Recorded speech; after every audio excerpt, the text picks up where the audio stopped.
苑5級大火，消防話死亡人數增加至94人，包括1個殉職嘅消防員，有超過70人受傷，包括11個消防員。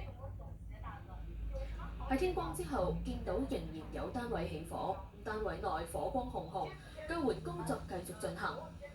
清晨有救護員再運出遺體，亦都有消防員懷疑受傷，清醒由擔架送院。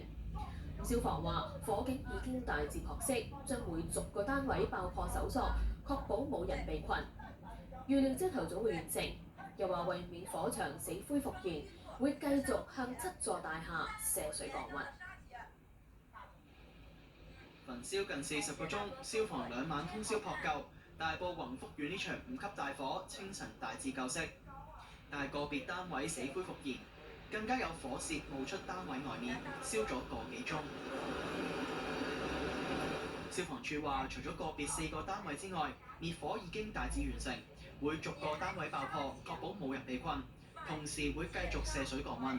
比預計嘅時間需要耐咧，就係其實因為個火場面積實在太大啦，咁好多地方咧係我哋做完之後咧，佢都有一啲翻燒嘅情況啊，發泡膠啊等等嘅物料咧，喺我哋滅火嘅同埋救援嘅過程裏面咧，我哋都有發現其他大廈裏面咧都有呢啲咁嘅物料。咁至於呢啲物料對個火勢造成啲乜嘢影響咧，我哋會稍後完成晒我哋一個滅火同埋救援嘅過程之後咧，我哋會成立一個火警嘅調查小組。救援工作就持續進行，救護員同埋食環署職員移送多具遺體，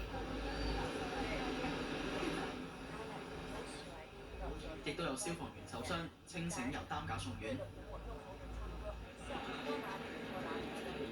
當局喺廣福社區會堂提供遺體相片辨認，唔少市民排隊進入，希望揾翻失聯嘅親友下落。有人神情哀傷，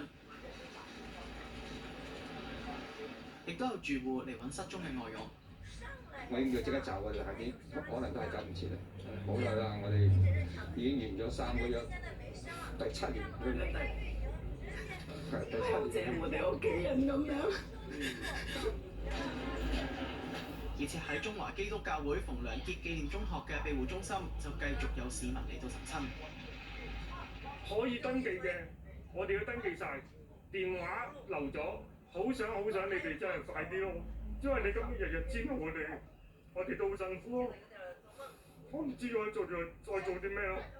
庇護中心入面繼續有關愛隊協助災民。無線電視記者林俊軒報道。喺大埔廣福村平台繼續有義工分發物資，成個平台分咗唔同嘅區域，放置唔同種類嘅物資協助災民，包括熟食區、寵物用品區以及衣物區等等。有義工更加係製作地圖，方便災民領取所需嘅物件。現場又設有輔導站，幫助有需要嘅市民。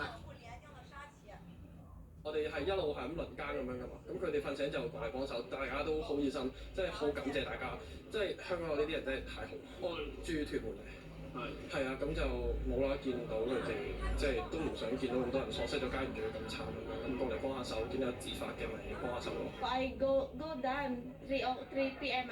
past 3 p.m. and then I saw the fire there so big and faster. Then I go back to our house and then I get my things and then I just get my luggage because my documents is there. Then I just go down there, come here.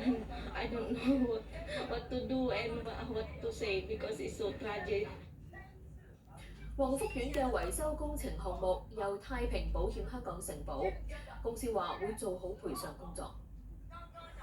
中國太平保險喺網站發布新聞稿話，太平保險香港承保咗宏福苑維修工程項目嘅建築工程全險、建築僱員賠償保險、業主立案法團第三者責任險以及財產權險、公眾責任險，並承保咗部分住戶嘅家居保險、家用險。太平保險香港已經迅速啟動應急機制，會按照保險合約堅持能賠快賠、應賠盡賠、合理預賠嘅原則，做好保險理賠同埋客戶服務，盡最大嘅努力協助受影響嘅居民。而根據宏福苑業主立案法團嘅文件，存款賠款總上限為20億。公益金宣布取消原定喺星期日舉行嘅港島九龍區百萬行。公益金港島九龍區百萬行原定係喺下個月通車嘅中九龍繞道油麻地段舉行。公益金話經審慎考慮，決定取消，以便各相關部門同埋協助單位能夠集中資源，全力投入火災善後工作。所有已收嘅善款，經捐款機構同埋善長同意之後，將會全數撥入公益金及時雨大埔火災援助基金。公益金琴日宣布撥出5000萬元成立基金，為受火災影響嘅家庭同埋人士提供緊急經濟援助。轉睇下財經消息。